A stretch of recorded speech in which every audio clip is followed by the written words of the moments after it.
윤석열 당선인의 취임식에 대해서 얘기해 볼까 합니다. 오전 11시에 시작된다고 하는데요.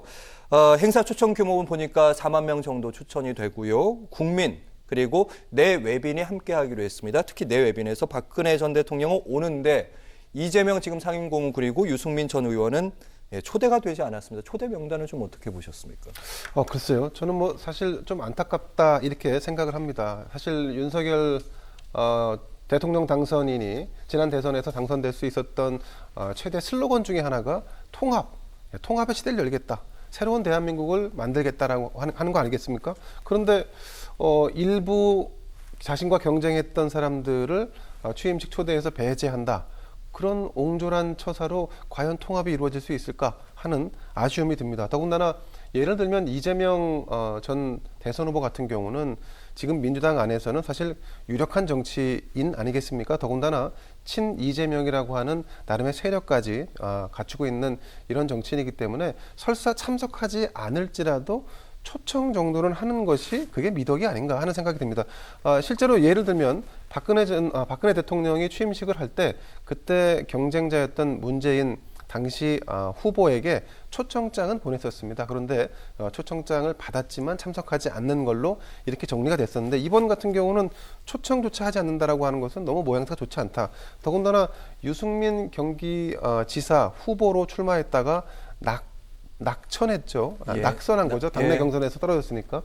자, 이분 같은 경우 뭐 아무래도 윤석열 당선인 입장에서는 대선 경선부터 쭉 계속되어 온 약간의 신경전, 경쟁 뭐 이런 구도가 있었고 마지막에 경기지사까지 사실은 윤석열 당선인의 입이라고 하는 김은혜 의원을 내보내서 어떻게 보면 유승민의 정치적 잠재력을 사실상 다 소진시켜버리는 결과를 낳지 않았습니까? 예. 자, 이렇게까지 된 마당에 그를 초대하지 않고 대통령 취임식을 치른다라고 하는 것, 이것도 사실은 당원들 가운데 다소 중도적이거나 유승민 정치인 유승민을 지지하는 사람들 입장에서 보면 좀 이해하기 어렵다. 더군다나 4만 명이 넘는 이런 초청 인원이 있는 상황에서 이런 유력 인사들 여든 야든 빼놓고 취임식을 갖는다는 거 좀 모양새가 좋지 않기 때문에 이게 저는 이제 개인적으로는 윤석열 당선인의 생각일지 아니면 윤핵관들의 판단일지 그거는 조금 제가 좀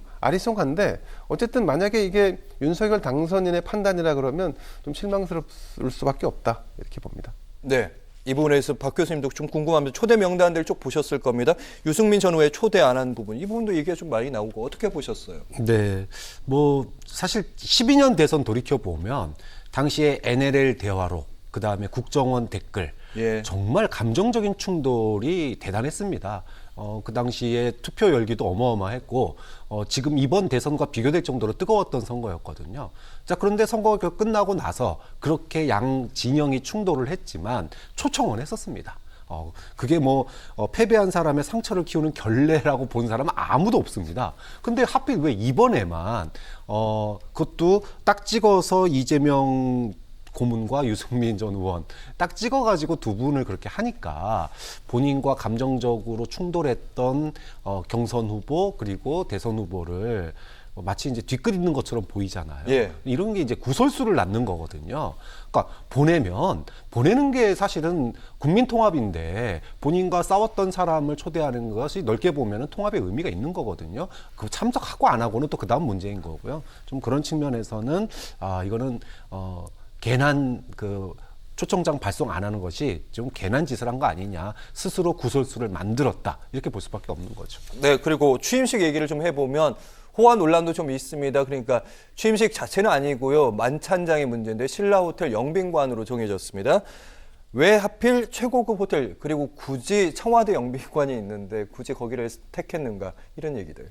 자, 우선 청와대는 5월 10일 취임식 당일날부터 국민에게 돌려준다, 개방한다라고 했기 때문에 그 개방하는 날 또 일부 시간을 막아서 외국에서 온 주요 외빈들과의 만찬을 위한 어떤 청와대의 차단, 이거는 모양새가 좋지 않다라고 판단을 한 것 같고 그래서 대체 용지로 이 신라호텔을 선택한 것 같습니다. 그런데 사실 저는 뭐 신라호텔에서 영빈급들을 모시고 만찬을 한다, 뭐 이게 과연 논란거리가 되는지에 대해서 좀 의문입니다. 왜냐하면 실제로 청와대 영빈관에서 행사를 할 때도 영빈관 안에 무슨 셰프들이 쫙 뭐 대기하고 있어서 그들이 언제든지 해외에 뭐 이런 총리나 대통령급이 오면 뭔가를 준비할 수 있게끔 세팅되어 있는 게 아닙니다. 이 영빈관도 어떤 행사 때마다 외부에서 출장 뷔페식으로 해서 음식을 만들고 또 거기에 필요한 인원도 보강을 해서 이렇게 진행을 하는 거기 때문에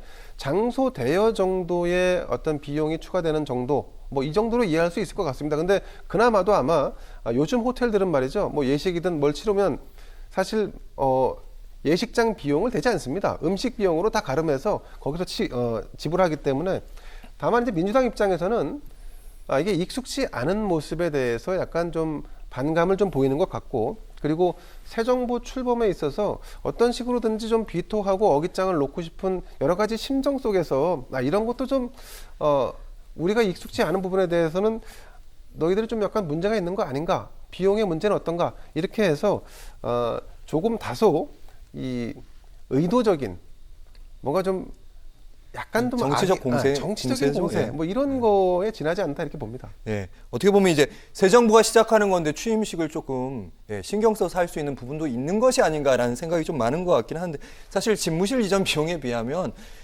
정말 33억은 큰 비용은 아닌 것 같아요. 그 돈의 문제가 아니죠. 그러니까 사실은 멀쩡한 그 청와대를 놔두고 지금 코로나로 국민들 민생이 어렵다 그래서 지금 긴급 예산 투입해가지고 수십조를 지원 한 해 만에 이거 가지고 지금 몇 달 동안 싸웠지 않습니까? 그런데 굳이 있는 장소 놔두고 새로운 것도 대한민국에서 무슨 행사할 때 재벌들이나 소위 말하면 잘 사시는 분들이 행사하는 곳에 물론 국격이 있으니까 거기서 할 수는 있습니다. 근데 장소가 없으면 그렇지만 그리고 청와대 며칠 개방 늦춘다고 그래가지고 제왕적 대통령제가 뭐 살아 생기고 없어지는 게 아닌데 이렇게까지 해야 되느냐. 즉 용산 이전에 따른 후폭풍들이 이렇게 나타나니까 국민들 눈이 있는데 호텔에서 그거 굳이 해야 되느냐, 이런 말 그대로 구설수가 따르는 거죠. 네. 좀 그런 측면에서 보기가 좋지는 않다, 이 정도의 얘기가 나오는 거지, 이거를 뭐 호화판이다 뭐 이렇게 비판할 문제는 아니라고 봅니다.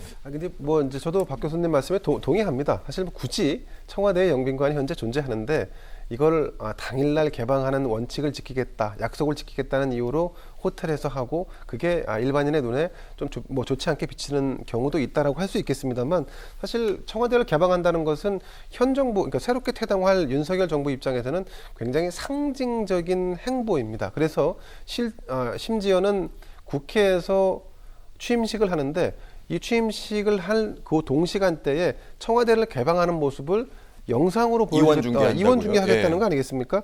그런 차원에서는 현 정부가 좀 나름대로 이 대국민 메시지를 좀 주고 힘주고 싶다, 이런 부분들은 좀 양해해 줄 수 있는 게 아닌가. 그리고 또 영빈관에서 만약에 행사를 한다 그러면 그거는 과거에 궁궐 속에서 그들만의 어떤 행사를 치르는 것처럼 보여줄 수 있고, 또 뭐 신라 호텔에 산다는 것은 사실 생각하기 나름이지 않을까 하는 뭐 이런 입장입니다. 네, 일종의 그냥 집무실 이전에 가는 시즌2 논란이다, 이렇게 정리하면 되겠네요. 자, 오늘 있었던 정치권 관련된 소식 박찬원 교수, 김대현 시사평론가와 함께했습니다. 말씀 잘 들었습니다. 고맙습니다.